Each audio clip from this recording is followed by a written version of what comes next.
ISIE budget reaches equal to India's defense budget. The date is January 16, 2026, and the numbers are finally in.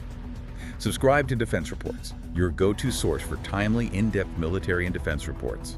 I'm Alex. Join me with Arya in the latest podcast by Defense Report for a sharp, no-nonsense breakdown of the latest in global defense news, military technology, and strategic developments. And today, we're going to cover, well, honestly, a shift in the global security picture that I don't think anyone really saw coming. Not on this scale, no. We are talking about a single American domestic agency, Immigration and Customs Enforcement, or ICE, securing a budgetary authority that effectively rivals the entire military spending of the Republic of India. It's a staggering comparison. I mean, you're putting a U.S. law enforcement agency on the same fiscal level as the world's most populous nation, a nuclear power. Exactly. And for you listening, if you track defense budgets, you know that when we talk about $85 billion checks, we usually talk about, what, aircraft carriers, next-gen fighter programs. Absolutely.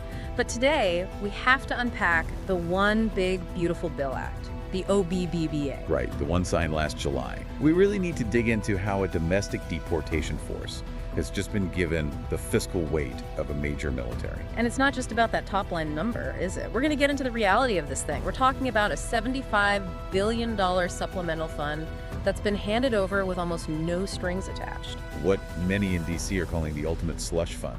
That's the one. We're also going to get into the weeds on the alligator Alcatraz. A huge new detention facility expansion in the Florida Everglades that's raising some serious humanitarian and, frankly, environmental red flags. And maybe the most surprising piece of this whole puzzle, the remittance tax. Oh, that part is fascinating. We have to explain how money sent home by workers to their families in places like India and Mexico is now being taxed to directly fund the very deportation machine we're talking about. It's a brutal economic feedback loop.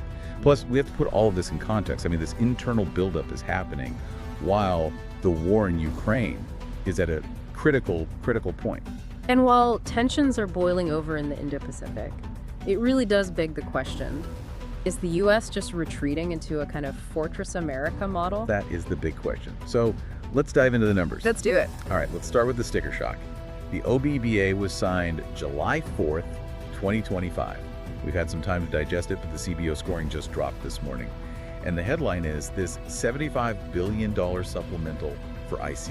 And for perspective, a supplemental of that size is usually for, an active war or some kind of catastrophic disaster relief. To see it go to a domestic agency is just unprecedented. And we have to be really clear about the structure here. This is $75 billion on top of their normal budget. Which is usually around, what, 10 or 11 billion a year? Exactly. So you add it all up, and ICE is now sitting on over $85 billion in budget authority to use between now and 2029.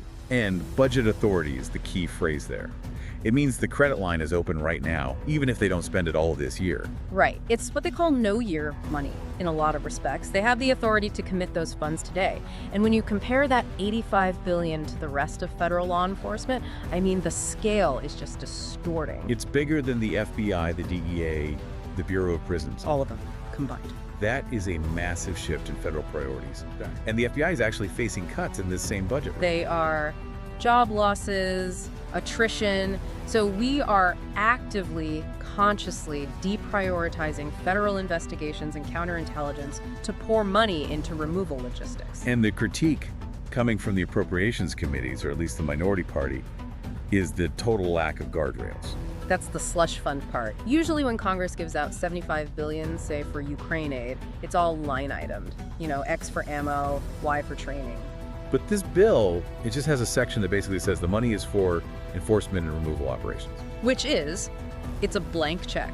The Secretary of Homeland Security can move billions around from, say, tech to detention beds without ever going back to Congress. It creates this incredibly nimble, well-funded force. Okay, so let's flip to the other side of this comparison, because this is where the geopolitical irony really hits home. India. Right. We're talking about the Indian military, not a small player. They've got the second largest army in the world, a nuclear triad. They were dealing with China on one border, Pakistan on the other. And yet their hands are tied financially. Their record high defense budget this year is about 6.8 trillion rupees. When you convert that, it comes out to roughly $80 billion. So ICE, a domestic police agency, has literally edged them out. It's just mind-blowing. But the raw number isn't the full story, is it?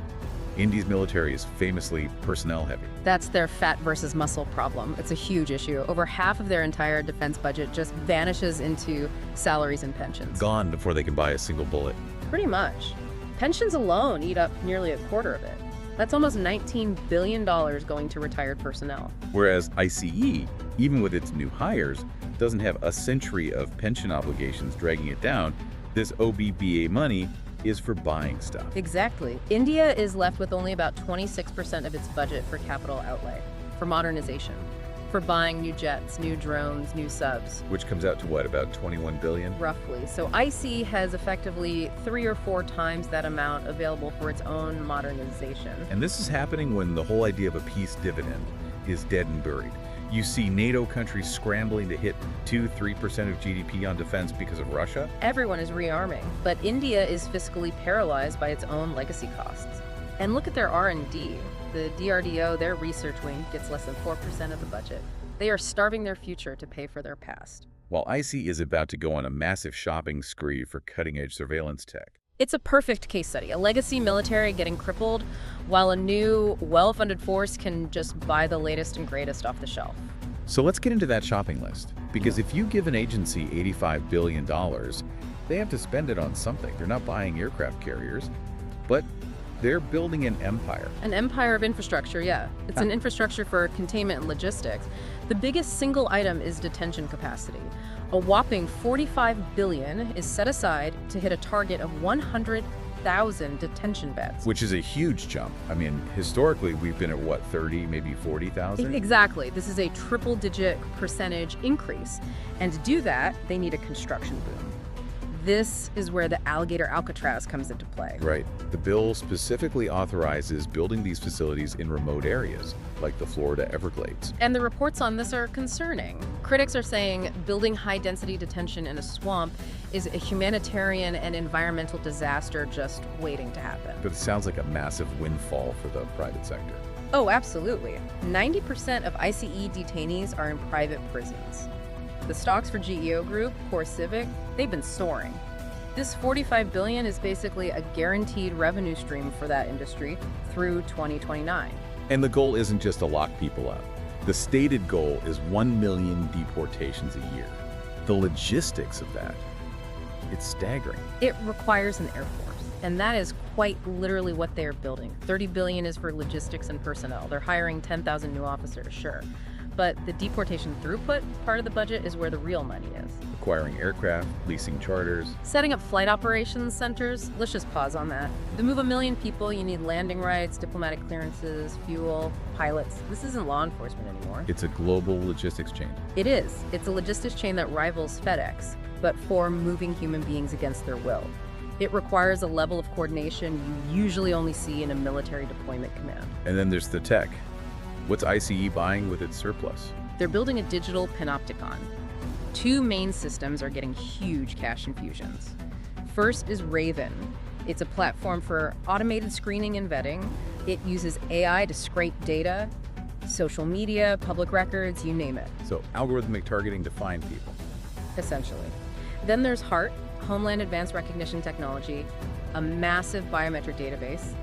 Facial recognition, iris scans, DNA, all aggregated. I also saw a line item for license plate readers. A massive expansion. They're integrating commercial data from companies like Flock Safety right into the immigration grid. So it's not just about the border anymore. It creates a digital dragnet across the entire interior of the country. Which brings us to the pay-fors, because this was a reconciliation bill. The money had to come from somewhere. And this is where the whole guns versus butter debate gets very, very real. To fund this massive increase for defense and ICE, the administration slashed the social safety net.